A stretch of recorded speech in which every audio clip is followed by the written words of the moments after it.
Hello friends, इस video में हम पार्ट 6 में जो हमारा टॉपिक रह गया था पढ़ते पढ़ते, तो रिलेटिव एटॉमिक मास से हम आज आगे पढ़ेंगे, है ना। मैंने आपको बोला था ना कि मेरे फ़ोन में उतनी वीडियो नहीं बन सकती लंबी, तो इसीलिए ना मैंने ये नेक्स्ट पार्ट वाली वीडियो बना ली।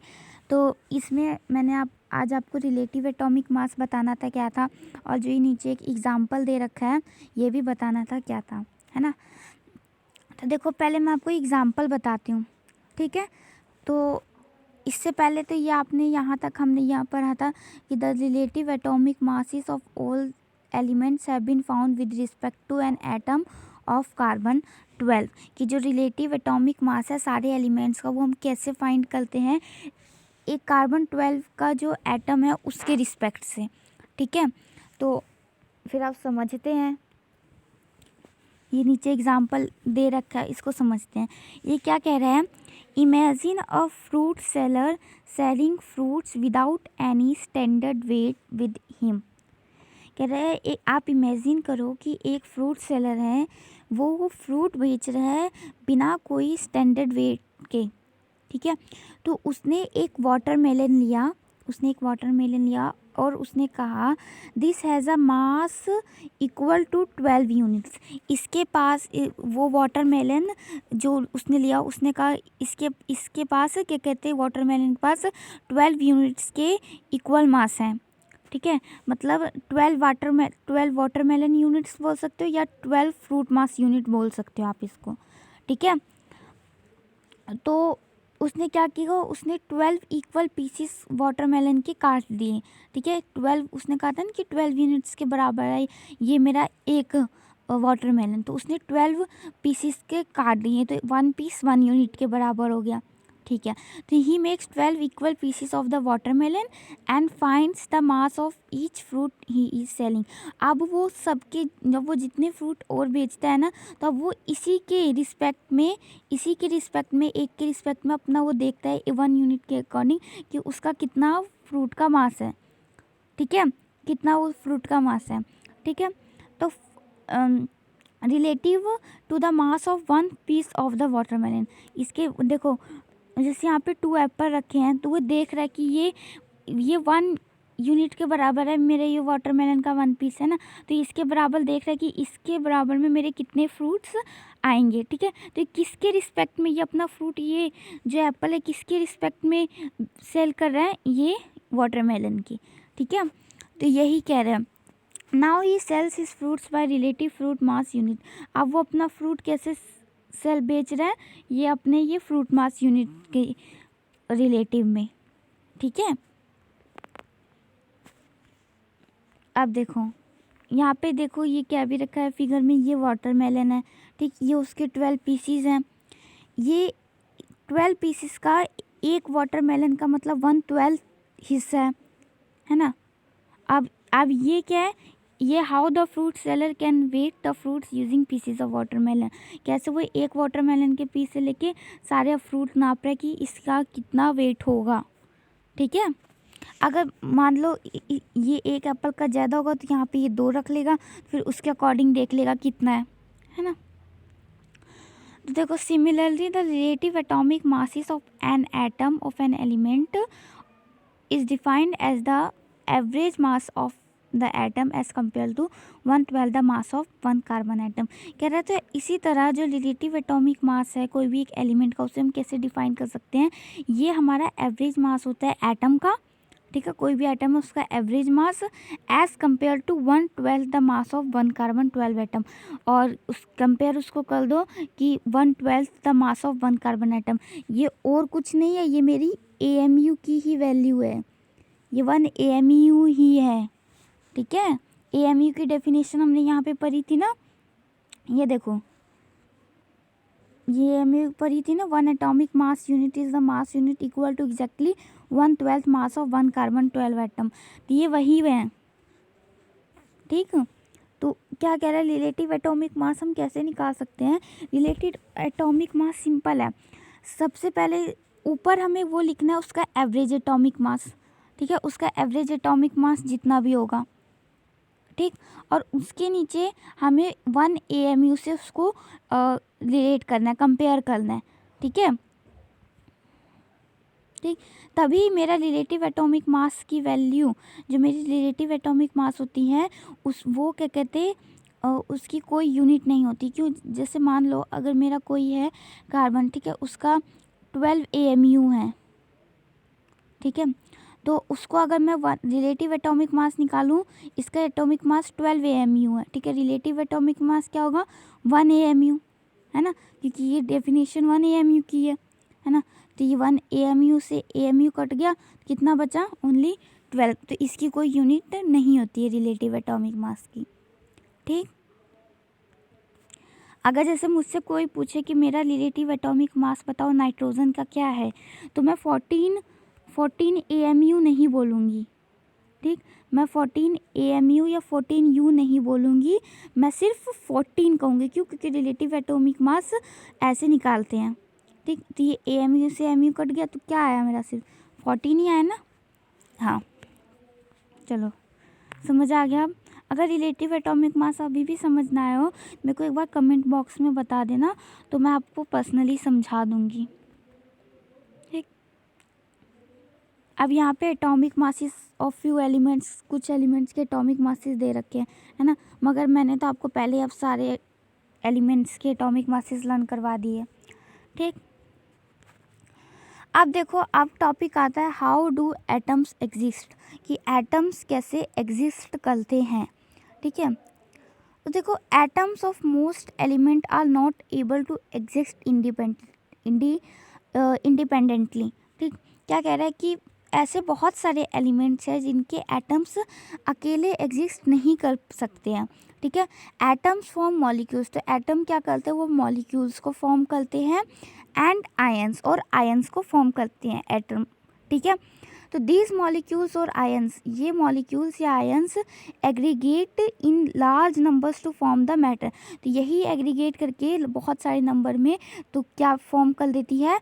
मैटर, दैट वी, जिसे हम देख सकते हैं, फील कर सकते हैं और टच कर सकते हैं, ठीक। अच्छा, यहाँ पे क्वेश्चन दिखा है define the atomic mass unit AMU, तो आप ये डिफाइन कर सकते हो, है ना, कि it is define as the mass of 1/12 mass, ऐसे आप डिफाइन कर सकते हो कि एटॉमिक मास यूनिट, या तो आप इसकी ये वाली डेफिनेशन लिख सकते हो जो यहाँ पे मैंने आपको अंडरलाइन करवाई थी, है ना। 1 atomic mass unit is the mass unit equal to exactly 1/12 mass of 1 atom of carbon 12, ठीक है। आप इसे ऐसे भी लिख सकते हो, या आप इसे ऐसे भी लिख सकते हो कि it is defined as the mass of, it is defined as a 1/12 mass of 1 carbon 12 atom, ठीक है। सिंपल लैंग्वेज में भी लिख सकते हो कि 1 atomic mass is defined as the, या it is defined as the 1/12 mass of 1 carbon 12 atom. कुछ नहीं है कि जो बस मेरा एक 12 कार्बन एटम का जो मेरा मास है, ये कार्बन 12 मतलब क्या कि कार्बन के आइसोटोप होते, कार्बन के हमने पीछे वीडियो में पढ़े थे कि आइसोटोप्स होते हैं। तो ये जो कार्बन 12 होता है जो मेरा, तो उसका जो मास होता है, जैसे कार्बन 12 का मास होता है 1.992 इंटू 10⁻⁻23, ठीक है। ये मेरा 1 एटम का मास होता है, 1 कार्बन एटम का, ठीक है। तो मेरे को इसका 1/12 कर देंगे, अगर हम इसका 1/12 कर देंगे, इसके मास का अगर हम 1/12 कर देंगे, तो वही मेरे एटॉमिक मास यूनिट है, ठीक है, कुछ नहीं है। देखो, मैंने आपको ये भी बता दिया, इसी की वैल्यू को अगर हम 1/12 कर देंगे, तो ये मेरा एटॉमिक मास यूनिट आ गई, ठीक है। जिसकी वैल्यू अगर हम इसको कैलकुलेट करते हैं, तो 5/3 इंटू 10⁻⁻24 आती है शायद, हाँ, ठीक है। ये और कुछ नहीं है, ये बस, ठीक है। आगे बढ़ते हैं। अब एटॉमिक मास यूनिट को कुछ नहीं है, मैंने आपको बता दिया, आपको रट्टाफिकेशन नहीं करना, हर चीज़ को समझना है, ठीक है। एटॉमिक मास यूनिट क्या होता है? जो कार्बन 12 का एटम का जो मास होता है, उसका 1/12 ही होता है मेरा एटॉमिक मास यूनिट, ठीक है। Why is it not possible to see an atom with naked eyes, क्यों हम कोई एक एटम को नेक्ड आइज से नहीं देख सकते हैं? आप इसका आंसर तो आप खुद दोगे, मैंने आपको ऐसे इतना अच्छा अगर चैप्टर पढ़ा, अगर आपको समझ में आया हो तो, ठीक है। अब आगे बढ़ते हैं। What is molecule? मॉलिक्यूल क्या होता है, यहाँ पे हमने लिखा है ना कि एटम फॉर्म करते हैं मॉलिक्यूल या आयंस, तो मॉलिक्यूल क्या होता है। ठीक, देखो अ molecule is in general a group of 2 or more atoms that are chemically bonded together that is tightly held together by attractive forces। देखो मॉलिक्यूल क्या होता है, अगर जनरल में बताऊँ तो वो दो या दो से ज़्यादा एटम्स, दो से ज़्यादा एटम को जोड़कर बना होता है। ठीक है, जो कि कैसे जोड़ते हैं, वो केमिकली बॉन्डेड होते हैं आपस में। ठीक है, एकदम टाइटली बॉन्ड होते हैं। कोई देखो वो ऐसे अपने आप तो बॉन्ड नहीं होंगे, उसमें कोई अट्रैक्टिव फोर्सेस लगते हैं आपस में उन एटम्स पे, तो एकदम टाइटली बॉन्ड होते हैं। ठीक है, तो वही मॉलिक्यूल क्या होता है, दो या दो से ज़्यादा एटम जो आपस में केमिकली बॉन्डेड होते हैं अट्रैक्टिव फोर्स के द्वारा, तो वही हमारे क्या होते हैं, मॉलिक्यूल। अब molecule can be defined as, आप मॉलिक्यूल कैसे डिफाइन कर सकते हो, the smallest particle of an element or a compound that is capable of an independent existence and shows all the properties of that substance। ठीक, तो ये होता है मेरा मॉलिक्यूल को मैं ऐसे डिफाइन कर सकती हूँ। ठीक है, मॉलिक्यूल को कैसे कि मॉलिक्यूल क्या है, वो स्मॉलेस्ट पार्टिकल है उस एलिमेंट का या उस कंपाउंड का जो अब अपना इंडिपेंडेंट एग्जिस्टेंस को कैपेबल करने लायक है। ठीक है, अपना एग्जिस्टेंस रख सकता है और सारी प्रॉपर्टीज़ उस सब्सटेंस की शो करेगा। ठीक है, ये मेरी मॉलिक्यूल की डेफिनेशन भी आप लिख सकते हो। ठीक, या आप अंडरलाइन कर लीजिए बुक में। ठीक है, आगे बढ़ते हैं। Atoms of the same element और of different elements can join together to form molecules.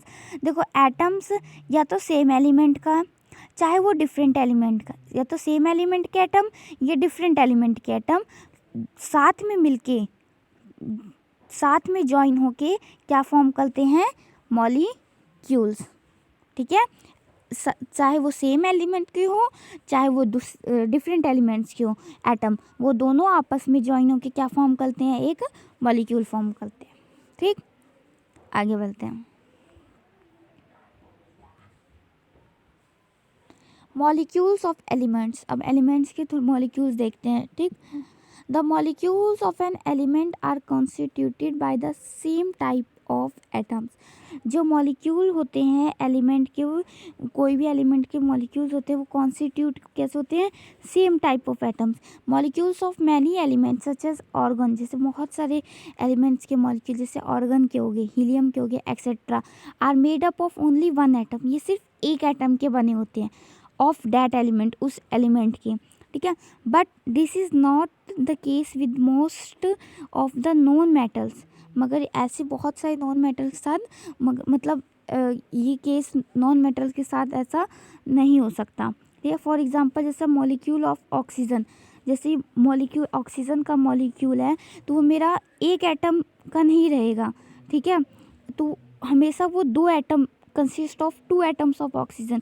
जैसे मैं ये कहना चाहती हूँ, जैसे मेरा ऑर्गन का एलिमेंट है, हीलियम का एलिमेंट है, तो ये मेरे एक अकेले रह सकते हैं, इनका जो एटम है वो अकेले रह सकता है। बट जो मेरा ऑक्सीजन है ना, ऑक्सीजन वो सिर्फ ओ के फॉर्म में नहीं रहता, ये हमेशा इंडिपेंडेंट नहीं रहता, तो ये हमेशा दो ऑक्सीजन के एटम मिलके एक मेरा ये ऐसे रहते हैं, जिसे हम ऑक्सीजन गैस बोलते हैं। ठीक है, नेचर में ज़्यादा ऐसे रहते हैं कंबाइन होके। ठीक है, आप समझ आया। हाँ, तो ये वही चीज़ कह रहा था, मगर ये नॉन मेटल के साथ नहीं होता। ऑक्सीजन तो हमारा नॉन मेटल है ना। जैसे यहाँ पे for example molecule of oxygen consist of 2 atoms of oxygen. जैसे ये ऑक्सीजन का जो मेरा मॉलिक्यूल है ये 2 एटम्स ऑफ ऑक्सीजन से बना है।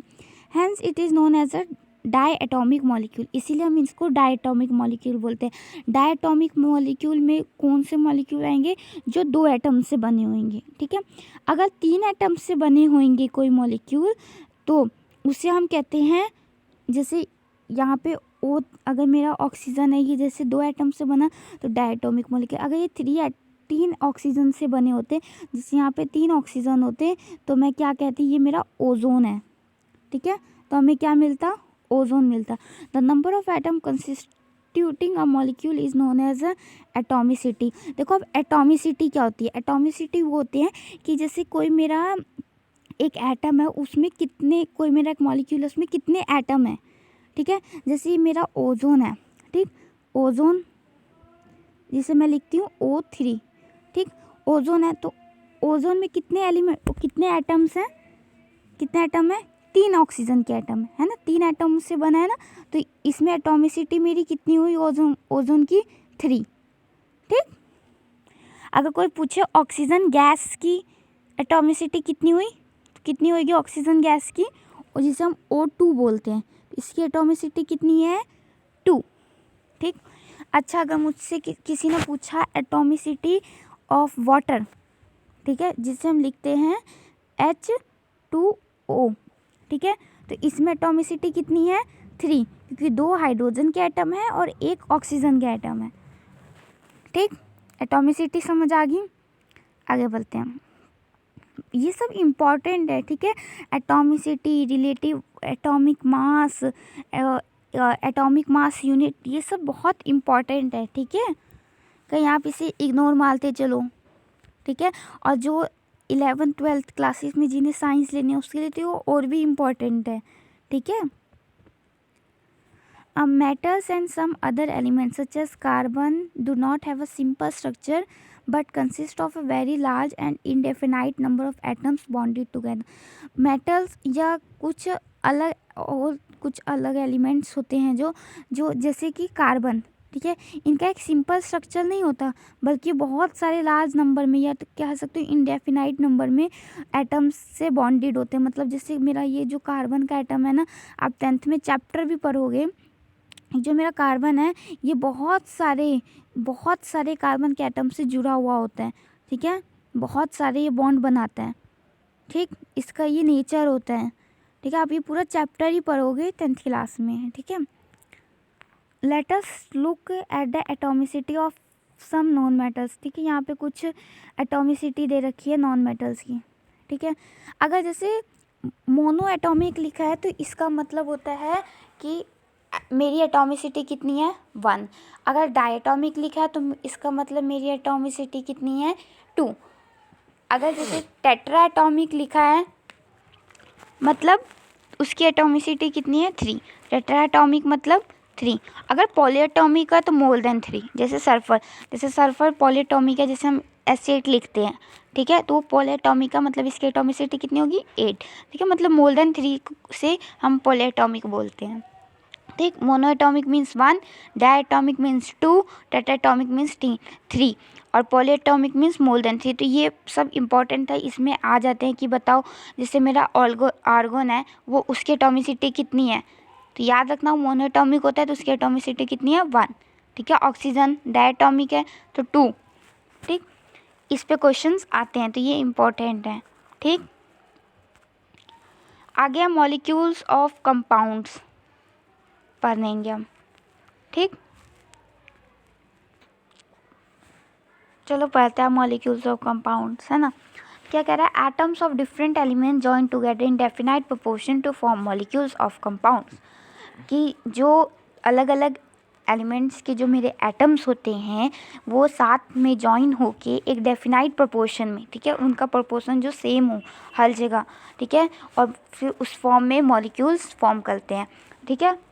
तो जैसे मैंने आपको बता रखा है कि H2O, ठीक है, ये एक मेरा मॉलिक्यूल है, कंपाउंड है, तो ये क्या कहते हैं एक डेफिनाइट प्रोपोर्शन में है, ठीक है ना। जैसे मैंने आपको बताया भी था कि किस प्रोपोर्शन में, ये 1:8 में, ठीक, 1:8 में है ये, है ना। और करके तो मैंने आपको दिखा दिया 1:8 कैसे आया, ठीक। तो यहाँ पे एग्जाम्पल के तौर पे टेबल 3.4 में एग्जाम्पल्स दे रखी हैं।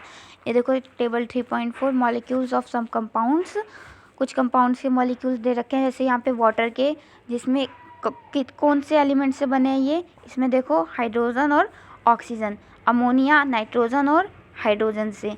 कार्बन डाइऑक्साइड, कार्बन और ऑक्सीजन से। ठीक है, आपको ये बिना देखे, इसको बिना देखे आप यहाँ से इन सिंबल से बताओ, क्योंकि मैंने आपको जो ये सिंबल्स हैं वो याद करने को कहे थे बहुत पहले। ठीक है, तो आपको इन्हीं को देख के ही पता लगना चाहिए कि कौन कौन एलिमेंट से कंबाइन होकर ये कंपाउंड बना है। ठीक है, और यहाँ पे इन्होंने रेशो कैसे निकाला वो तो आपको मैंने बता दिया है। ठीक है, रेशो बाय मास है। ठीक, अब आगे चलते हैं।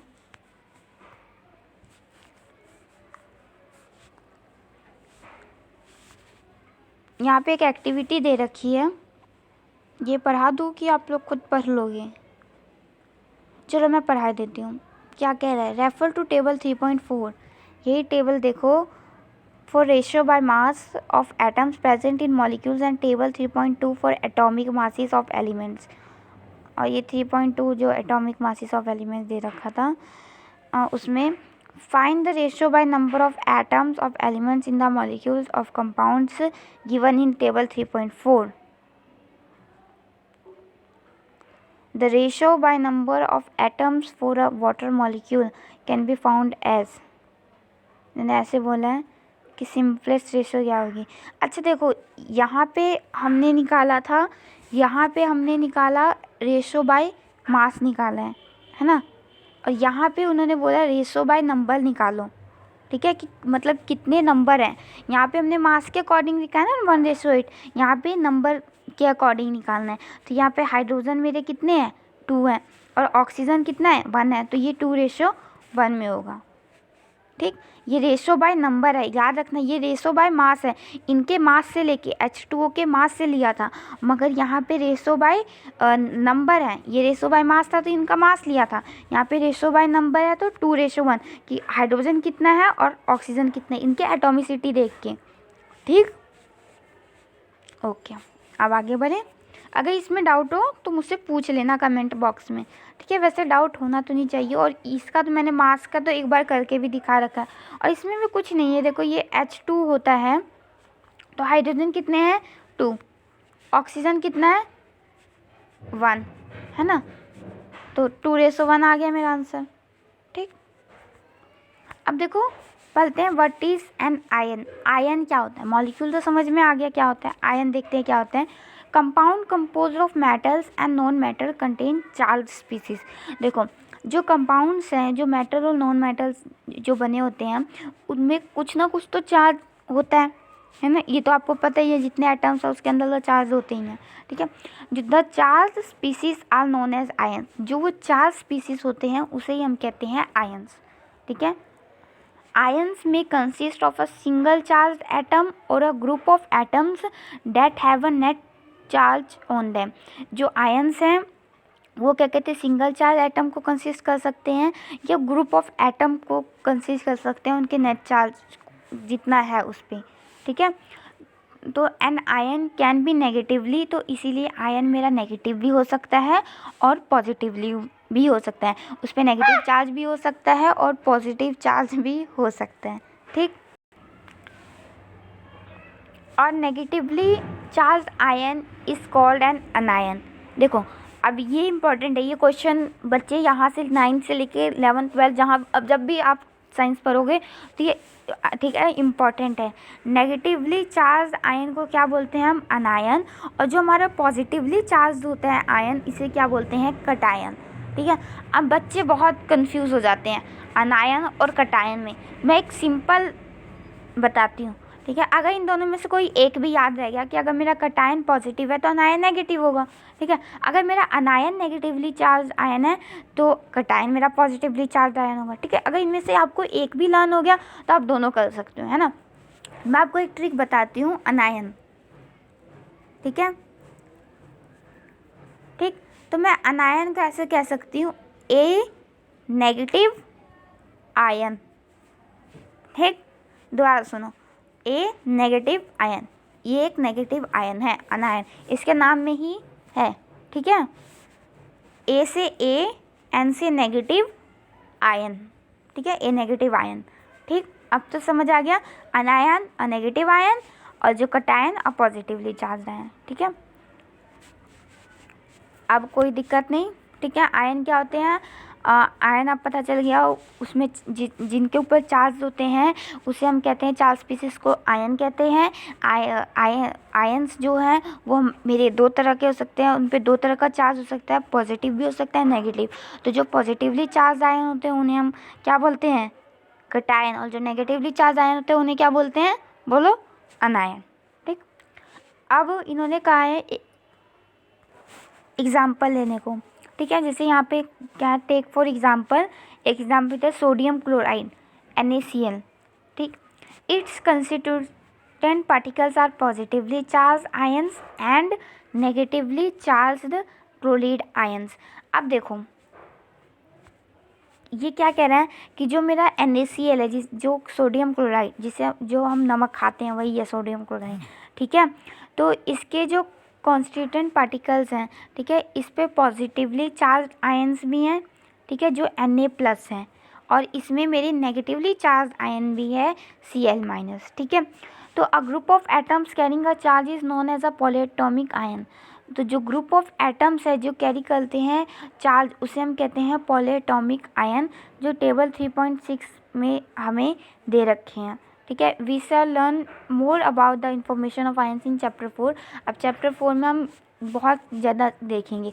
ठीक है, अब देखो ये तुम ये सोचोगे ये सोडियम पे Na+, K+, Ag+, Cu+, Mg2+, Ca2+, Zn2+, ये सब कहाँ से हैं, है ना।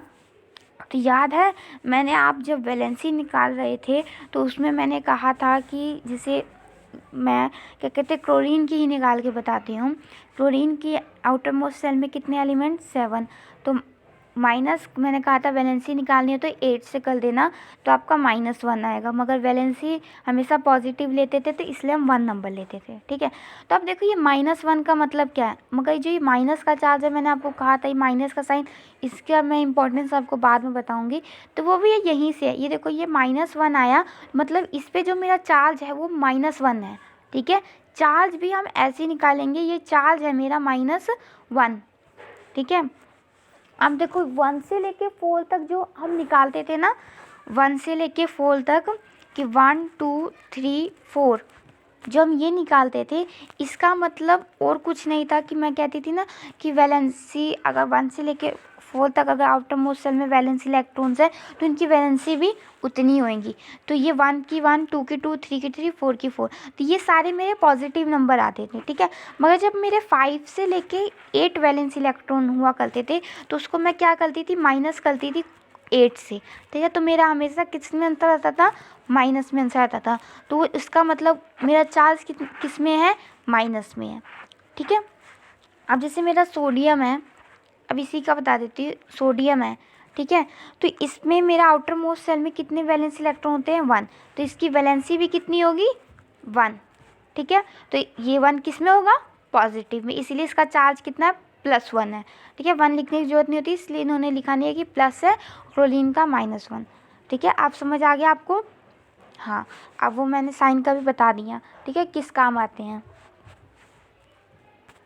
अब आगे बढ़ते हैं।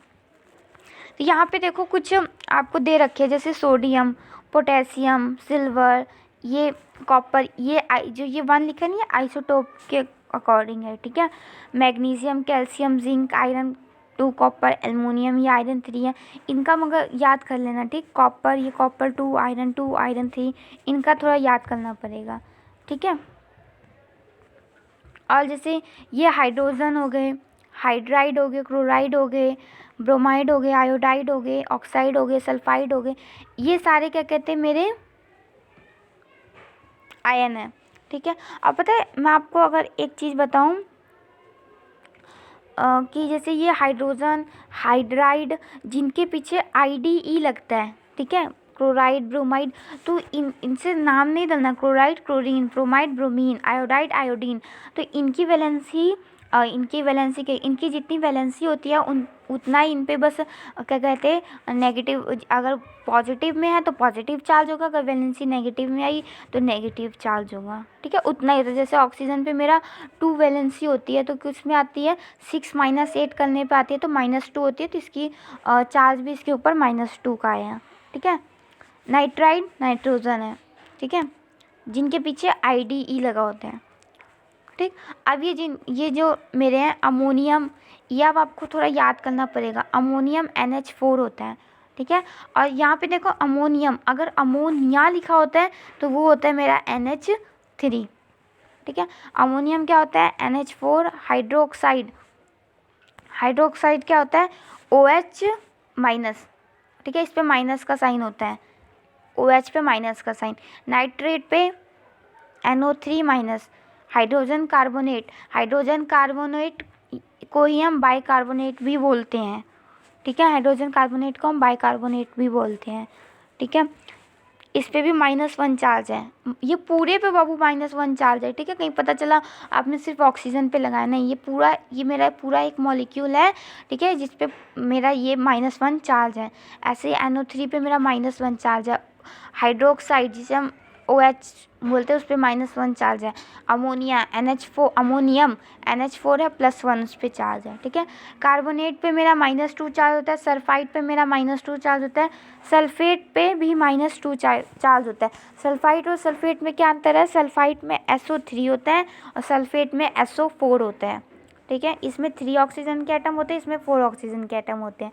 और फॉस्फेट में PO4, ठीक है। तो ये आपको थोड़ा सा याद करना पड़ेगा। तो आप इसको याद कर, आप इसको बार बार देखोगे, आगे हम क्वेश्चंस करेंगे तो आपको ईजिली याद हो जाएगा, ठीक है। और हमेशा एक चीज़ और याद रखना कि जब भी हम कोई केमिकल फार्मूला लिखते हैं, जैसे NaCl ही लिखा हमने, सिंपल यही बताया NaCl, तो इसमें हमेशा आगे में जिन पे पॉजिटिव चार्ज होता है वो मेरे मेटल होते हैं और जिन पे नेगेटिव चार्ज होता है वो मेरे नॉन मेटल होते हैं, ठीक है। और नेगेटिव चार्ज वाले को हमेशा पीछे लिखा जाता है, पॉजिटिव चार्ज वाले को हमेशा आगे लिखा जाता है। जैसे एक और एग्जांपल ले लेती हूँ, H2O, हाइड्रोजन पे +1 चार्ज होता है, ऑक्सीजन पे -2 चार्ज होता है, तो ये मेरा पीछे लिखा जाता है हमेशा, माइनस वाला पीछे, पॉजिटिव वाला आगे, ठीक। अब क्या है, यहाँ पे सम आयनिक कंपाउंड्स दे रखे हैं, रेशो बाय मास के ही हैं, ठीक है। जैसे कैल्शियम ऑक्साइड, इसमें कैल्शियम ऑक्सीजन से लेके मैग्नीशियम सल्फाइड 3, 4, अब यहाँ पे जैसे सोडियम क्लोराइड लिखा है, ठीक है, ठीक है। तो ये भी वैसे ही निकाला है इन्होंने, रेशो बाय मास, ठीक है। आप इनका खुद से भी निकाल के चेक कर सकते हो, आपकी प्रैक्टिस जितनी अच्छी होगी उतना ही अच्छा होगा, ठीक है, आपके लिए। तो जितनी प्रैक्टिस करोगे, जितने क्वेश्चंस करोगे, उतनी हमारी इम्प्रूवमेंट होती जाती है, ठीक है। ऐसा कोई नहीं है कि जिससे गलती ना हो, मैं भी हूँ, मुझसे भी गलती हो जाती है क्वेश्चन में।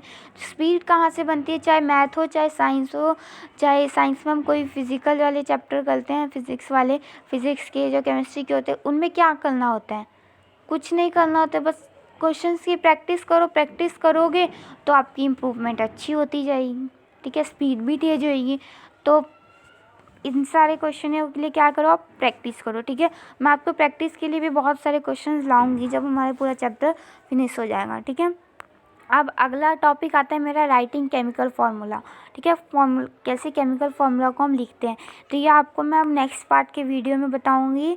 और उसके बाद में आपको एक पूरे दिन में एक पूरे जो इसके बाद जो वीडियो आएगा उसमें मैं आपको केमिकल फार्मूला कैसे दिखता है वही अच्छे से कराऊंगी, ताकि आपको केमिकल फार्मूला, चाहे आप बड़े भी हो जाओ, तो आपको अच्छे से लिखना आ जाए, ठीक है। और उसके बाद मैं आपको मॉलिक्यूलर मास बताऊंगी और मोल कंसेप्ट बताऊंगी, ठीक है, जो कि बहुत ईजी है, ठीक है। मैं आपको इतने इजी तरीके से ये कंसेप्ट पढ़ाऊंगी, मॉलिक्यूलर मास और मोल कंसेप्ट, कि आपको जो 11th क्लास में भी आएगी ना, तब पर भी आप इसको भूलोगे नहीं, ठीक है। और चाहे इस पे कोई से भी क्वेश्चन आए मोल कंसेप्ट पे, आप वो सारे इजी तरीके से कर लोगे, ठीक है।